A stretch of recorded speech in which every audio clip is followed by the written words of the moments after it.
Reasons. Her harsh criticism of rookie Caitlin Clark and alleged bias toward Angel Reese in the Rookie of the Year debate drew massive backlash. Just because of this ongoing row, however, one cannot simply disregard her legendary status in the WNBA world. After all, she was the first player to be signed in the WNBA for the inaugural 1997 season by the Houston Comets. But have you ever wondered how this fairy tale came about? Swoops has many firsts to her name. First WNBA player ever, the first 3x WNBA MVP, the first WNBA player to record a triple-double in both the regular season and the playoffs, and the first player to have a signature shoe, the Nike Air Swoops. But before all of this, it was the NBA's late commissioner, David Stern, who helped realize her basketball dream and that of many other female players. Sheryl Swoops recently sat down with Las Vegas Aces president Nikki Fargas for a candid interview. Here's what she had to say when questioned about the experience of being the WNBA's first contracted player. I mean, it was the NBA, right?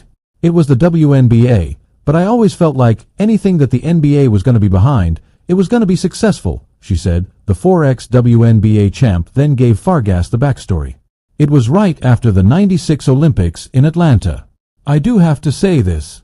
I feel like what we were able to do in '96, win gold for the USA, is the reason why we have a WNBA today, Swoops added on the podcast.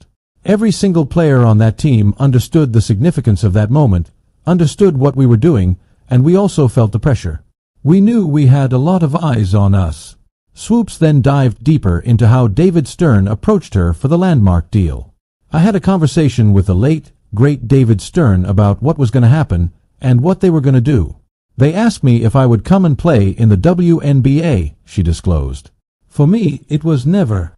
I didn't look at the ABL as competition because I never really thought about playing in the ABL, American Basketball League.